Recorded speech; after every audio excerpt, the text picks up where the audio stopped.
E aos 14 anos, eu era a menor mais procurada no centro de São Paulo.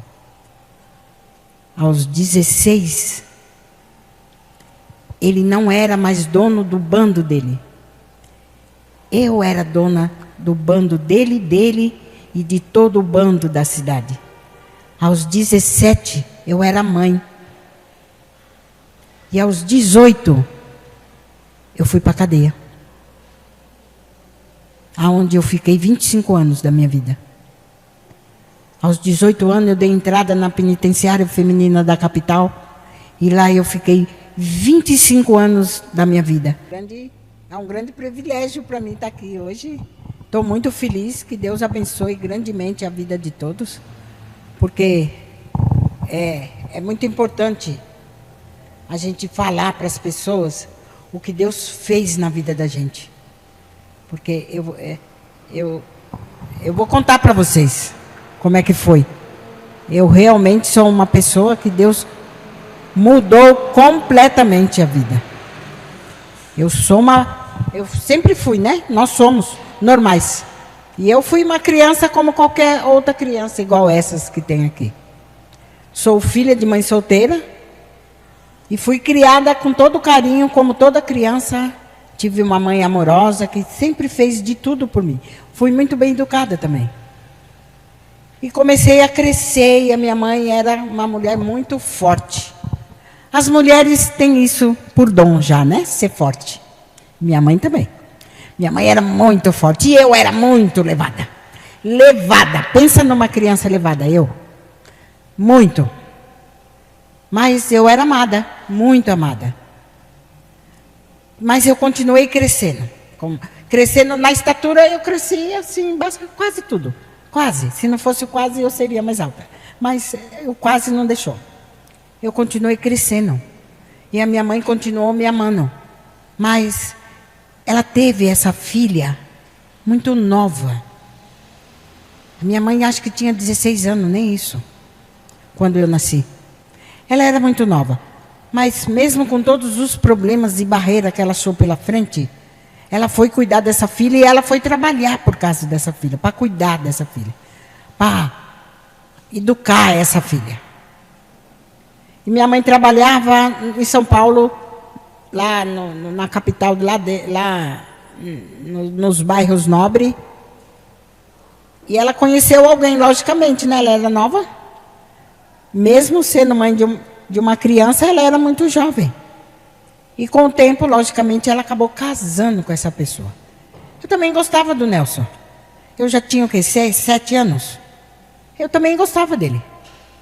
Ele era um homem normal, quer dizer, normal, Não era ruim, era bom. Mas 1 ano, 2 anos, 1 ano e pouco depois, mudou. Ele mudou. De alguma maneira, ele acabou mudando e começou a beber. E a maltratar a única coisa que eu amava. Que eu tinha. Minha mãe. E eu continuo crescendo.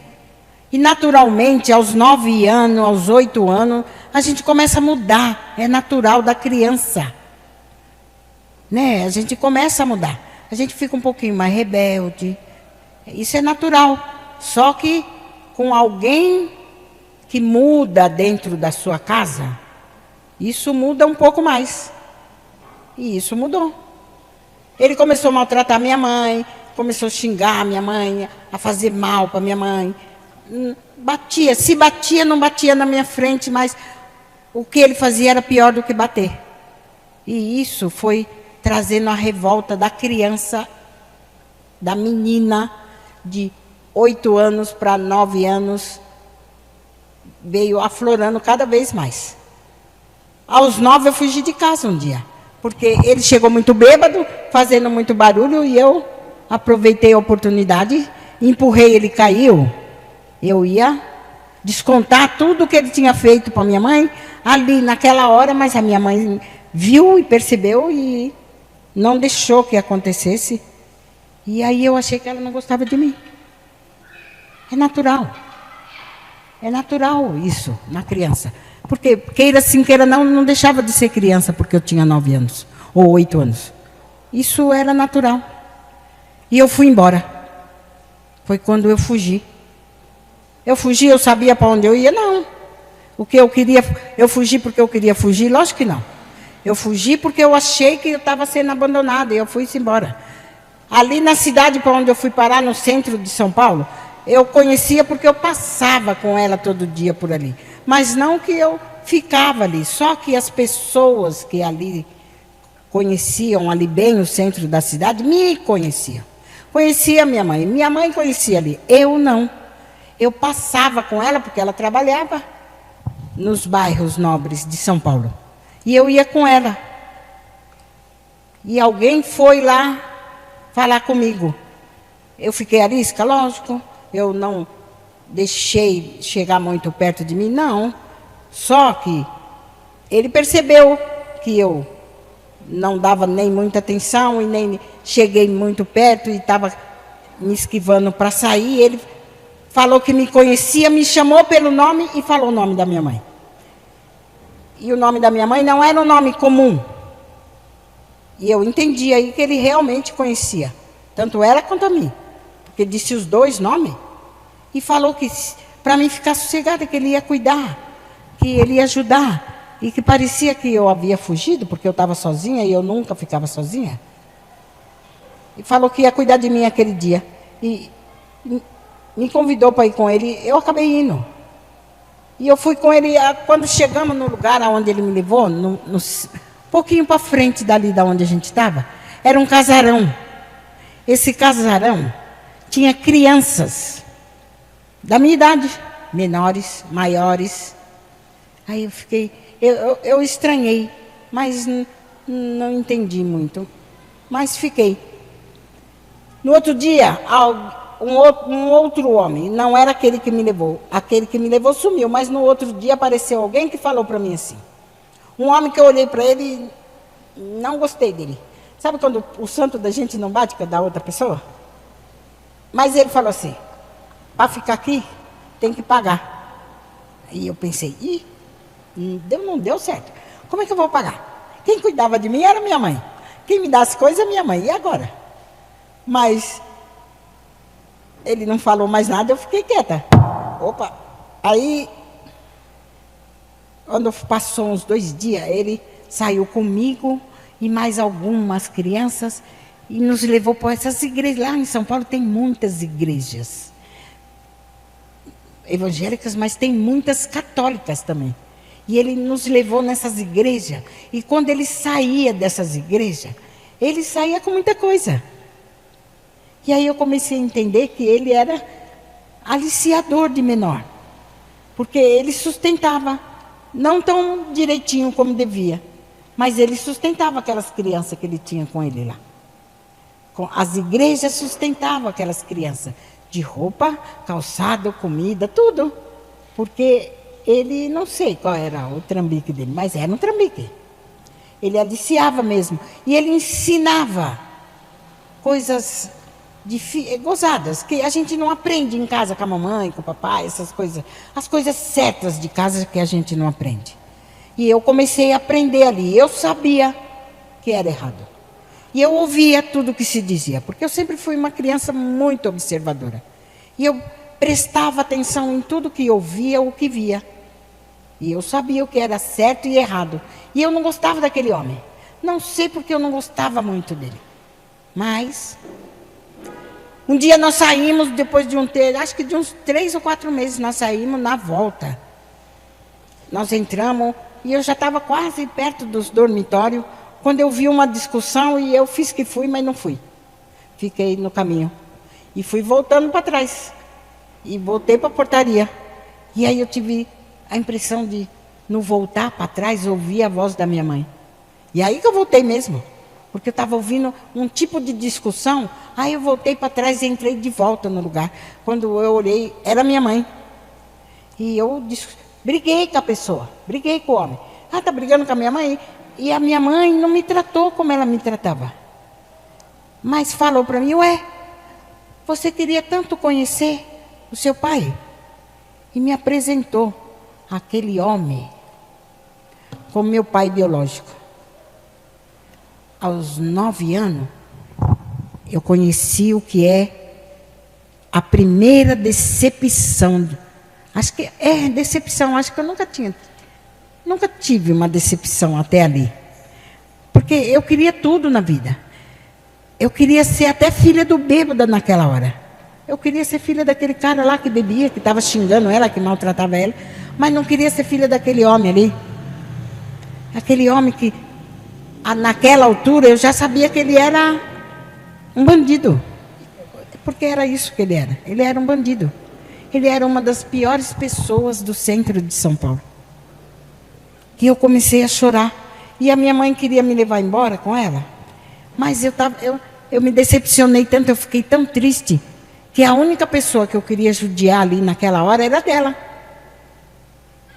E aí, a única coisa que eu sabia que ia deixar ela muito triste era eu não voltar com ela. E foi o que eu fiz. Eu não voltei com ela. Eu fiquei com ele. E aprendi tudo. Porque na idade que eu estava, tudo que ensina, aprende. Tudo. Tudo que se ensina para uma criança de 0 a 10 anos, ele aprende. Aprende e nunca mais esquece. E eu aprendi exatamente tudo que ele me ensinou. E aos 14 anos, eu era a menor mais procurada no centro de São Paulo. Aos 16, ele não era mais dono do bando dele. Eu era dona do bando dele e de todo o bando da cidade. Aos 17, eu era mãe. E aos 18, eu fui para a cadeia. Aonde eu fiquei 25 anos da minha vida. Aos 18 anos, eu dei entrada na penitenciária feminina da capital. E lá eu fiquei 25 anos da minha vida. Porque eu era terrível. E eu entrei por 8 assaltos à mão armada, todos federais.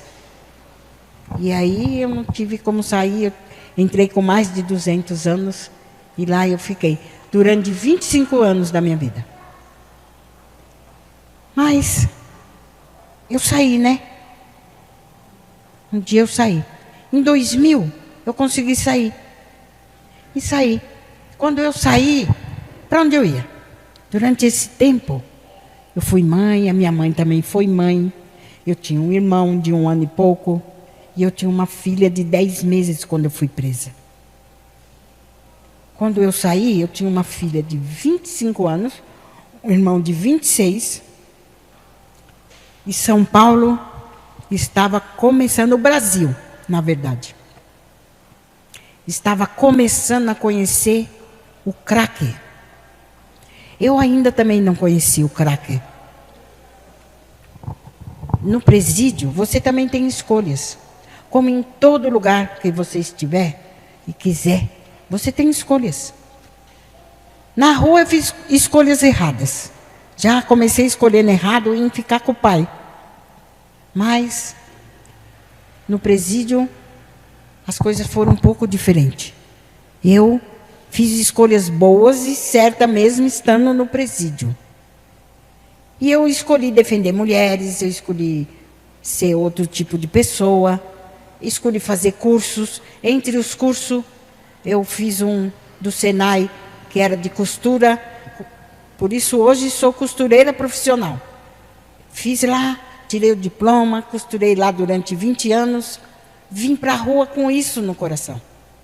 E nesse meio tempo que eu estava lá, no finzinho da minha pena, minha mãe teve uma diabetes muito forte, os 2 rins dela secou, não deu para operar, ela não resistiu. Quando eu estava pertinho de sair, ela morreu. E aí eu perdi o contato com eles. Só ficou meu irmão, meu padrasto e minha filha. E eu não sabia onde eles estavam.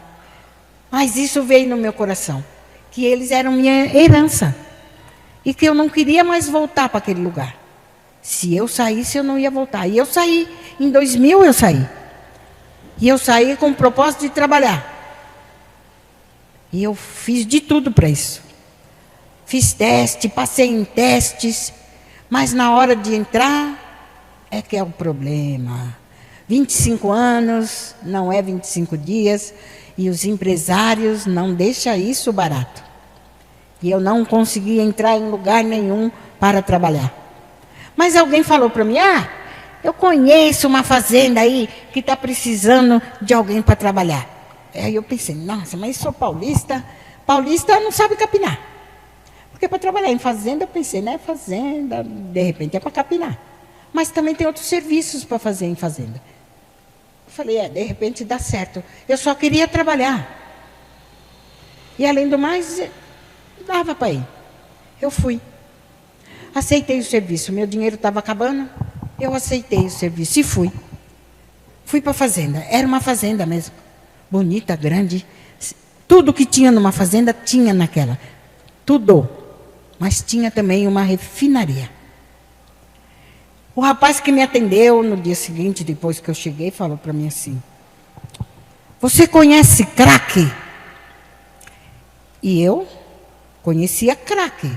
Mas crack, jogador de bola, jogador de vôlei, jogador. Não conhecia crack.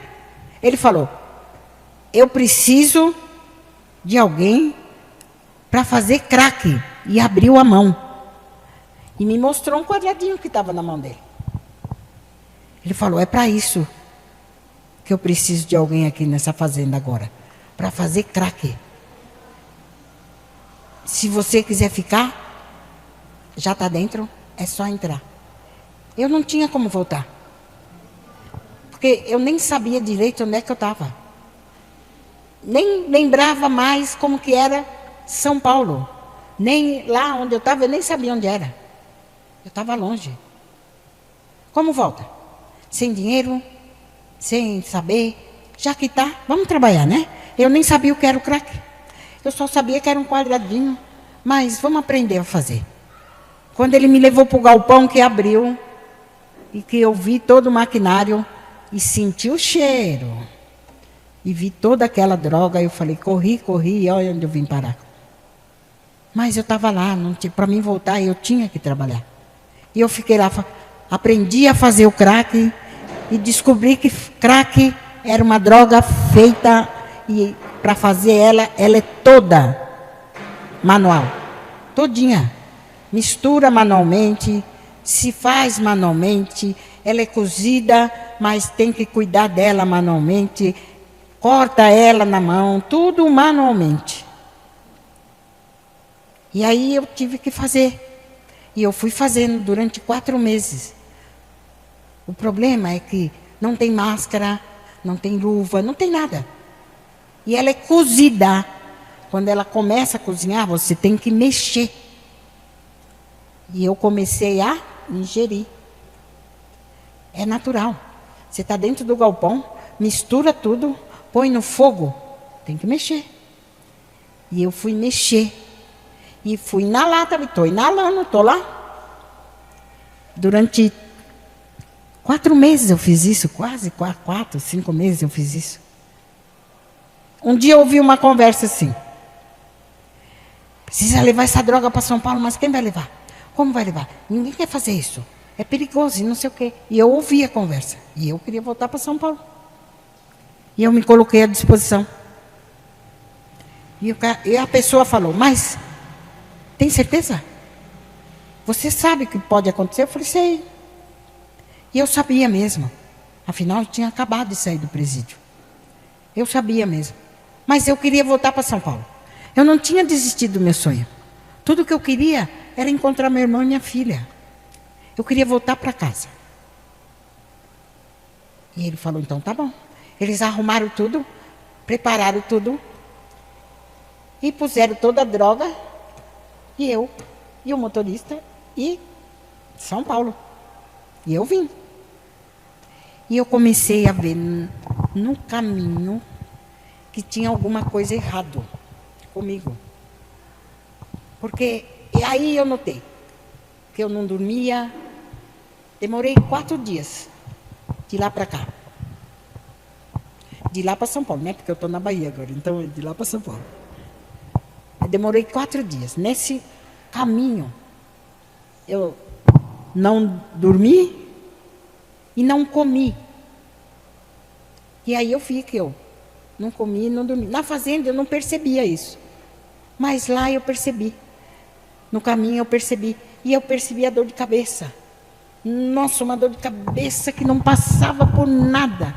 E eu só bebia líquido. Quando chegou em São Paulo, que entregamos tudo, eu falei para uma pessoa lá, nossa, tem alguma coisa errada comigo. Eu não comi nada de lá para cá. Eu só bebi. E eu não dormi uma vez. Nós não paramos para mim dormir. Tem alguma coisa errada. E essa dor de cabeça? Aí o rapaz falou, ah, que dó. Você também não escapou. Eu falei, não escapei de quê? Ele falou, você também está viciada. Eu falei, não pode ser. Falei, eu conheço quase todo tipo de droga. E eu nunca usei elas porque eu nunca quis. Eu experimentei quase todas. E o crack, eu não sei nem usar essa droga aí. Ele falou, faz o teste para você ver. Eu falei, como que eu vou fazer teste? Eu nem sei usar. Ele falou, vou preparar para você. Você vai ver se você está ou não viciada. E ele preparou. E eu usei. Foi como tirar a dor de cabeça com a mão e jogar fora. E aquilo me deu uma dor tão grande, eu fiquei tão triste. E eu estou no meio de São Paulo já. E aí, a vontade era de acabar com tudo aquilo. E continuar fazendo o que eu ia fazer. Procurar o que é meu. Minha filha e meu irmão. E aí eu tinha até dinheiro suficiente ali. Mas estou viciada. Realmente eu estava viciada. A dor de cabeça mostrou que eu estava viciada. Aquilo que estava doendo era abstinência. Eu não estava mais inalando a droga. Então eu estava viciada. E o viciado, a primeira coisa que ele perde, infelizmente, é o caráter. E uma pessoa sem caráter, ela tem o quê? Nada. Como é que eu vou entrar dentro de uma casa que são 2 pessoas que sabem que eu existo? Lógico que sabem, os 2. Mas eu vou entrar lá, vou chegar lá e vou falar, ó, eu tenho dinheiro, eu vou morar aqui com vocês, você sabe que eu sou sua mãe, você sabe que eu sou sua irmã, eu vou morar aqui com vocês, não tem problema nenhum, a gente vai se dar bem, mas eu sou viciada, tá? Como é que faz? Uma pessoa mentirosa, dissimulada, que mexe nas coisas, que não tem um mínimo de caráter, de amor próprio, de nada, porque o viciado ele não tem nada. Infelizmente ele não tem. É do viciado isso. Aí eu estava onde? No meio da Cracolândia. Quando eu pensava isso de mim mesmo, eu pensava, o que eu vou fazer? O que eu vou fazer dentro da casa dessas 2 pessoas que vivem uma vida normal? Vou lá estragar a vida deles. Eu estou aqui mesmo. Vou ficar aqui. 14 anos. Aí eu virei aquilo ali, ó. Durante 14 anos. A bruxa da Cracolândia. Não que eu fazia feitiçaria ou qualquer coisa assim. Uma pessoinha pequenininha veio pedir, acho que droga para mim. Eu falei, não dá droga para criança, não. E ele saiu bravo, gritando, chorando. E falou, e me xingou. Sua bruxa. E todo mundo ouviu e achou que era isso mesmo. E eu virei a bruxa da Cracolândia por causa de uma criança.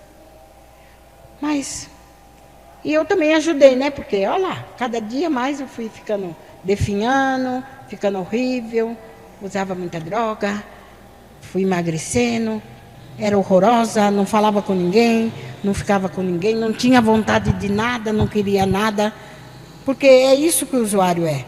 Ele não quer nada, ele não gosta de nada, ele não gosta de ninguém.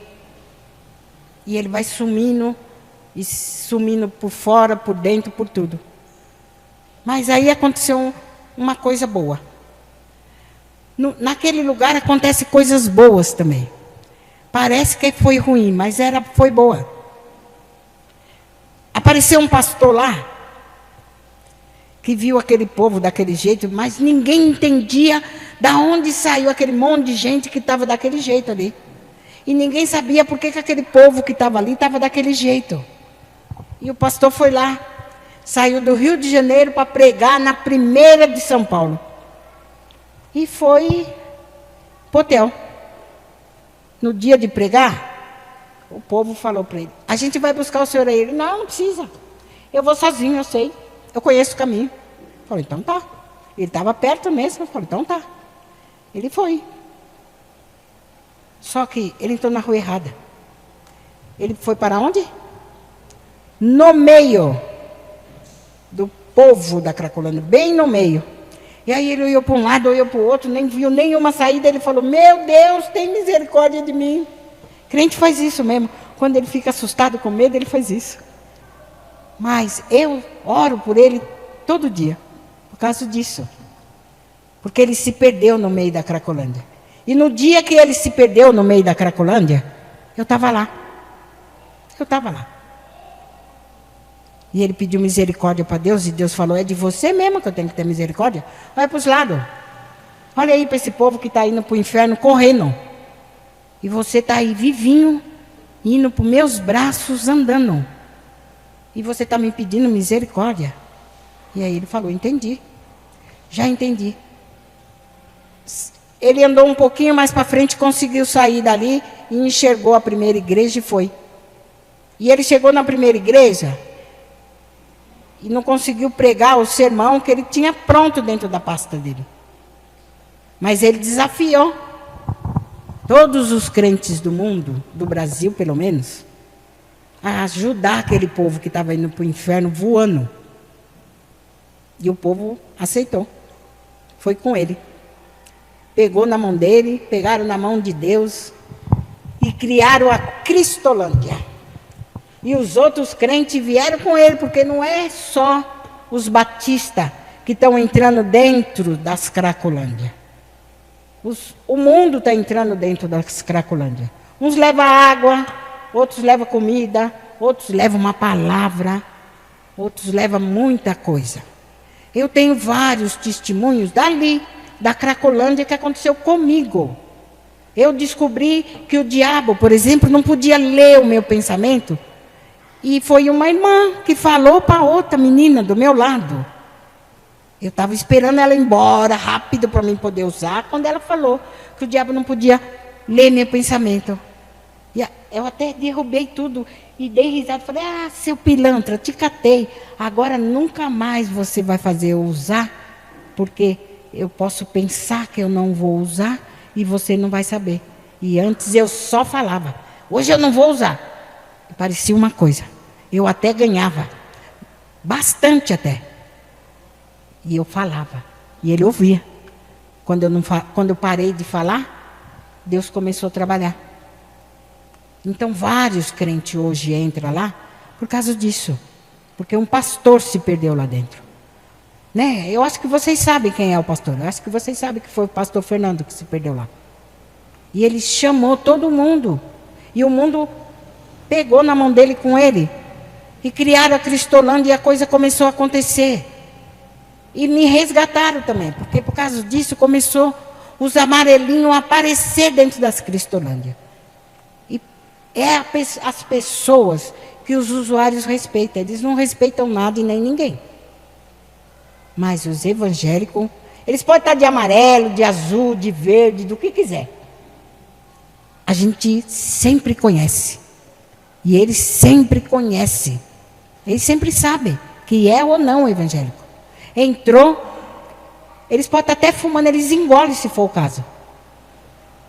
Mas eles respeitam. Porque para o usuário, o evangélico é como um cristinho. Porque são as únicas pessoas que têm coragem, de verdade, de respeitá-los. Tem coragem de dar água. Tem coragem de fazer o que fizeram comigo. Começou a aparecer os amarelinhos dentro das Cracolândia. E aí quando foi um dia, eu desci, entrei na Cracolândia no fluxo maior, porque durante a noite a gente andava por todo lado ali, mas chega uma hora que se junta tudo num lugar só quando o dia começa a amanhecer. E eu entrei, tinha amarelinho que não acabava mais. Nossa, tinha mais amarelo do que usuário. Parecia que tinha brotado até amarelinho lá dentro daquele lugar. Não dava nem para andar. Aí eu tentei até me esconder, mas não deu. Mas quando eu parei de andar, eu senti que alguém parou nas minhas costas. E aí eu olhei para trás, para ver quem era. E tinha alguém mesmo. Quando eu virei de uma vez, ela me abraçou. E falou que Jesus me amava. Eu tomei um susto, mais um susto.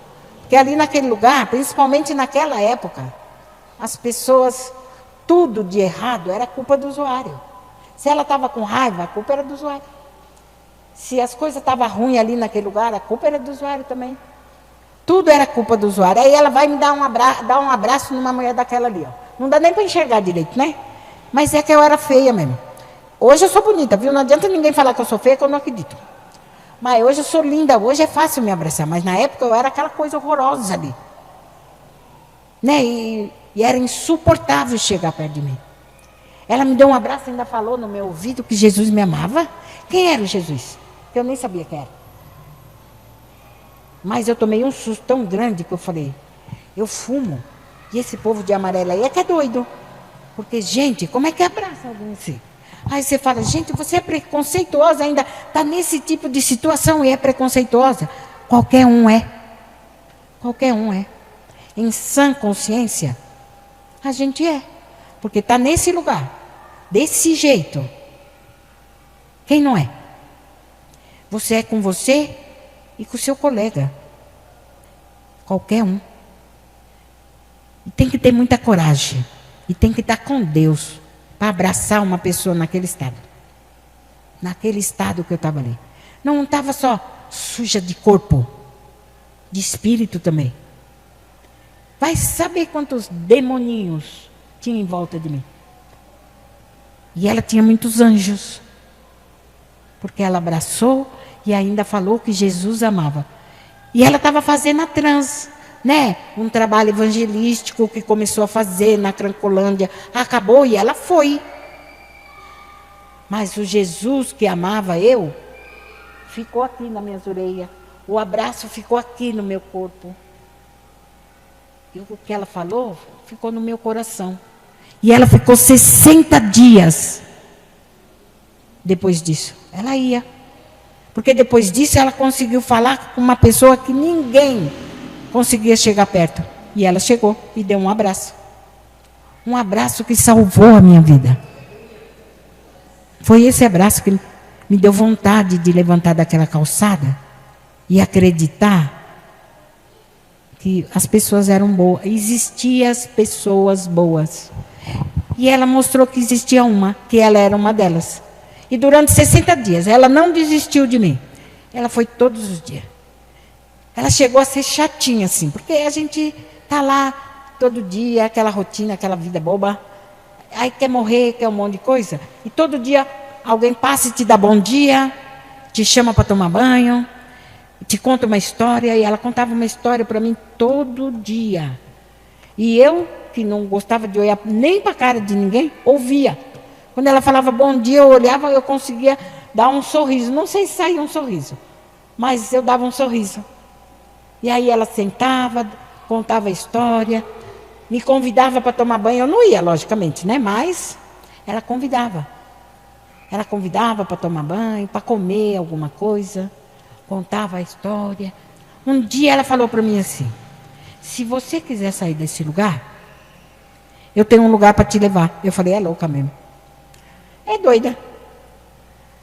Aí eu falei, vai me levar para onde? Ela falou, tem uma casa que tem até um sofá rosa. Eu não sei quanto tempo fazia que eu não pensava em nada, nem em casa, que dera com um sofá rosa. Mas eu lembro que depois que ela falou isso para mim, eu comecei a pensar quase todo dia. Já pensou se um dia eu entro dentro de um lugar desse? Cheiroso, limpinho, todo meio rosa, e sento num sofá rosa? Olha que legal. Como será que é um sofá rosa? E aí eu comecei a gostar dela. Só que eu não ia. Tinha um troço que me segurava ali. Eu não conseguia sair daquele lugar. Eu rodava, gostava que ela ia me ver, mas eu não saía dali. Um dia alguém passou perto de mim e falou assim, ó, chegou a droga nova. Eu falei, que droga é essa? É a Hulk. Eu falei, como que é? Ela falou, não, vou te mostrar, você vai ver. Aí, não passou muito tempo, não. Eu vi alguém que usou a droga nova, que quase morreu ali, de tão alucinado que ele ficou. Aí eu falei, vou usar. E não é que eu usei, não é que eu consegui comprar. A gente quer usar, não é porque é só porque é dependente químico. É porque a vontade que a gente tem ali naquele lugar, a gente não consegue sair. Não consegue ir para casa. Tem saudade de todos. Não consegue voltar, porque a vergonha não deixa, o orgulho não deixa, um monte de coisa não deixa. Aí, a vontade, depois de um tempo, é de sair de cena de vez. E o único jeito é morrer no. Mas a gente não sabe também dar um tiro na cabeça, nem dar uma facada, nem beber veneno. Então, a gente precisa ser a manchete do dia seguinte, e essa é a vontade da maior parte da Cracolândia. Não era a minha vontade, gente. É a vontade da maior parte que está lá. E é a maior vontade da maioria dos dependentes químicos. Alguns que estão até dentro de casa. Aí você fala, não, imagina, meu sobrinho não é assim não, meu filho não é assim não. É sim. A amargura que se carrega dentro do peito é assim. A gente quer sempre, sabe, parar de dar trabalho. Porque a gente é humano, igualzinho vocês.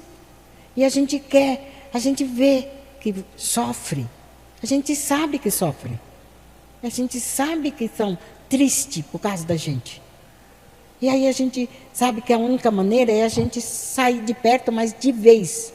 Não é ir para uma Cracolândia. E quando a gente vai, não adianta nada. A gente está lá, você está aqui, mas você está lá todo dia.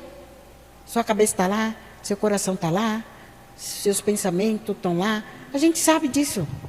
Você chora aqui, indiretamente a gente chora lá.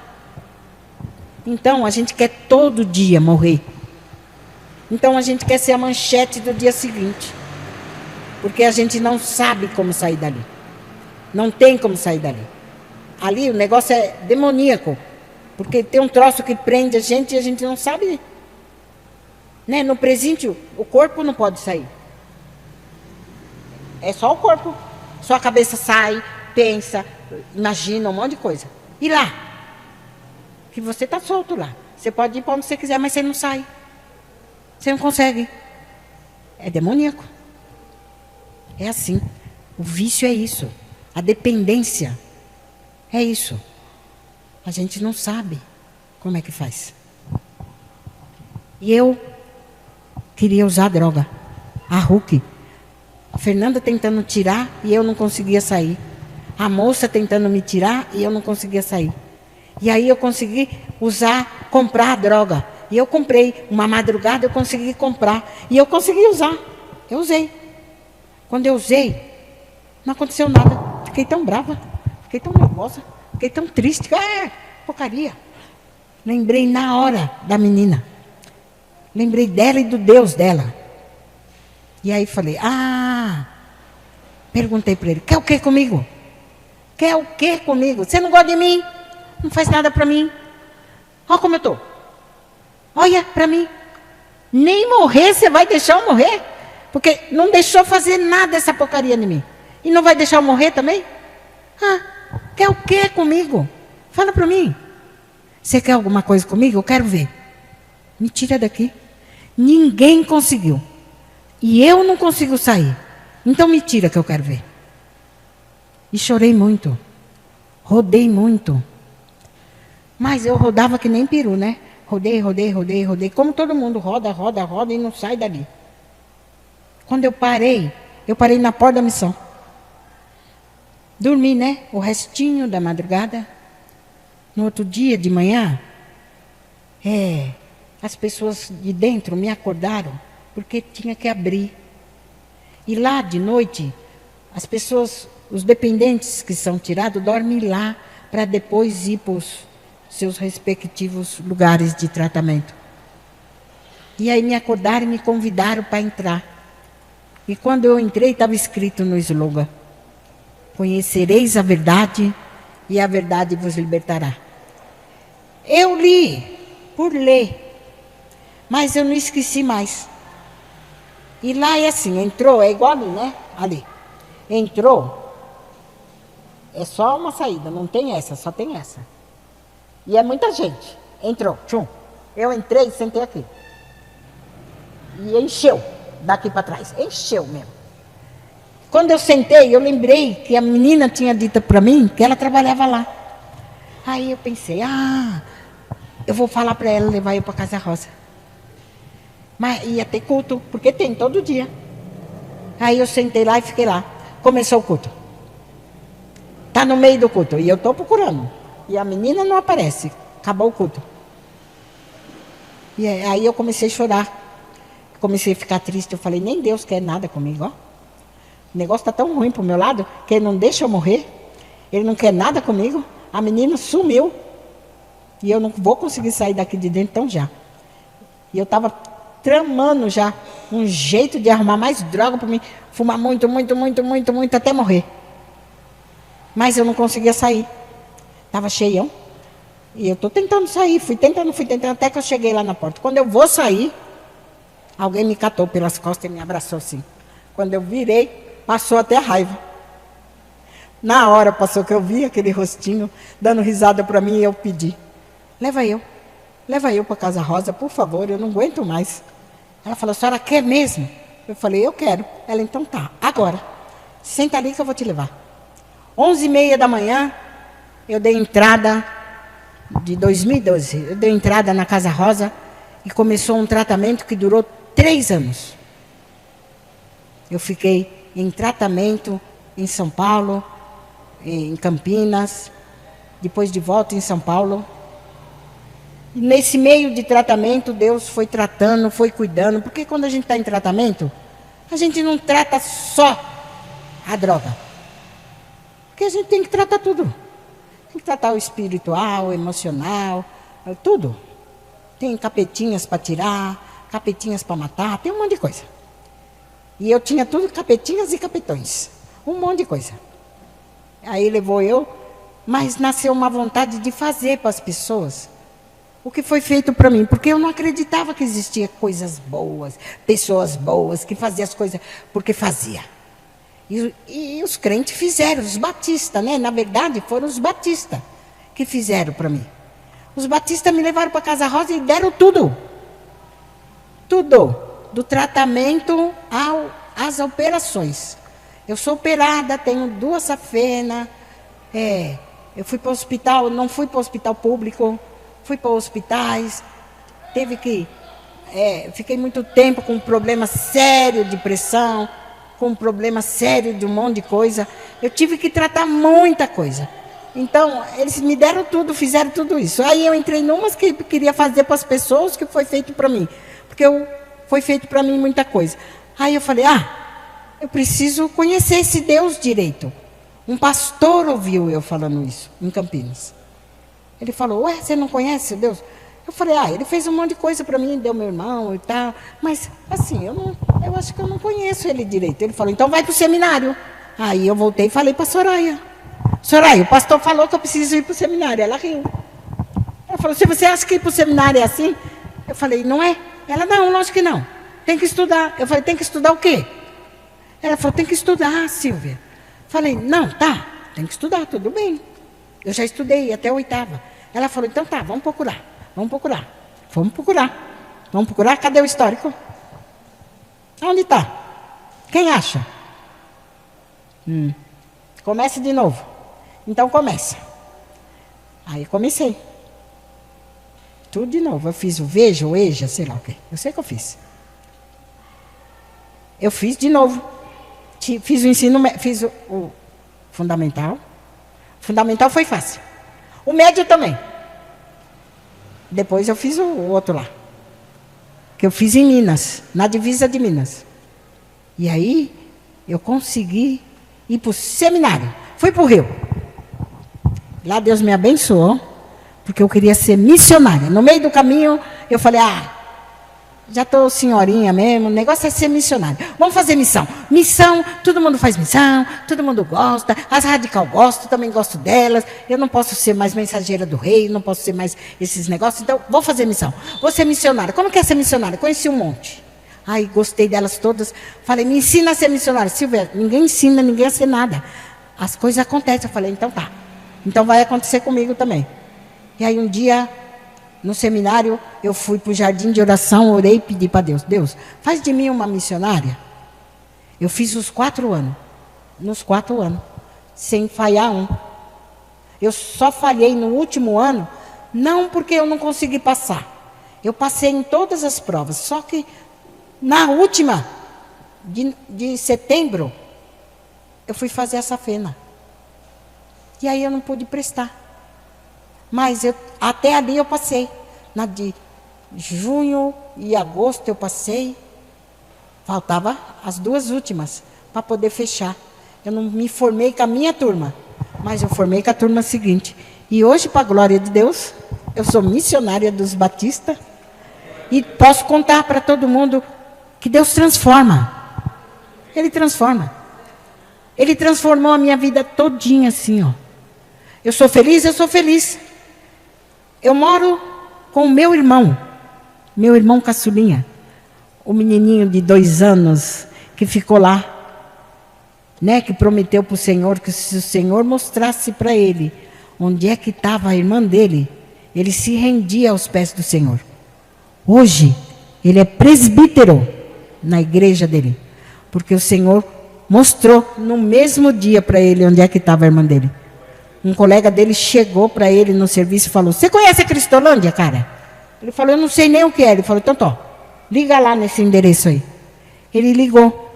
Quando ele ligou, Soraya estava me arrumando eu também, para levar para Aracaju para ser batizada.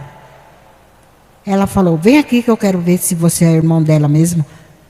Porque para ser meu irmão tinha que me reconhecer. Ele não me via, mas eu sou a cara dele e ele é a minha cara. Aí levou ele lá na Casa Rosa, tem uma, como fala? Uma varandinha, né? E eu estava assim, com a missionária, e ele estava lá no carro. E ele da janela disse que quando me viu, ele quase desmaiou. A Soraya saiu com o carro, falou, você não pode ficar com ela agora não. Só daqui 30 dias. Ele falou, eu venho daqui 30 dias, mas é minha irmã. Eu tenho certeza que é ela. Absoluta. Quando nós voltamos de Aracaju, eu já estava batizada e era meu aniversário. Soraya tinha prometido me dar um bolo e ele completou a festa e eles fizeram minha festa de 57 anos. E daí para lá, eu estou aqui até hoje. Hoje eu moro com esse irmão. Minha filha ficou brava durante um tempo. Em 2017, eu passei no Fantástico. Um dos 18 mil televisores que assistiu a reportagem foi o dela. E ela entendeu por que a mãe dela não criou ela. E perdoou a mãe dela. Hoje, ela é minha vizinha. Mora do lado. Nossa casa é geminada assim. Se abrir o portão, eu passo para o quintal da casa dela ou ela para o quintal da casa que eu estou. Deus não é bom? Deus não transforma? Deus não traz de volta tudo aquilo que o coração da gente quer? E tudo que eu queria era o quê? Voltar para casa. Direitinho. Certinho. E Deus fez isso. Ele fez na minha vida. E Ele faz na sua. Ele faz na de qualquer um. É só a gente querer. E a gente deixar. A gente deixar Deus fazer. E eu só pedi. Porque Deus não veio para fazer nada para ninguém que não precisa. Ele veio para nós que precisamos. Porque é nós só que somos falhos. Eu fui muito mais falha do que vocês. Não é por isso que Ele me ama mais. Ele ama nós do mesmo jeito, porque Ele fez nós um por um. Nós somos perfeitos. Ah, mas eu não sou perfeito. Somos. Sabe por quê que nós somos perfeitos? Porque nós somos a imagem e a semelhança. Se nós somos a imagem e a semelhança deles, Ele é perfeito. nós também. Né? E a gente tem que acreditar nisso. Se nós somos filhos do rei, somos reis e rainhas. Sempre seremos. Temos que acreditar nisso. Amém? Deus abençoe a vida de vocês.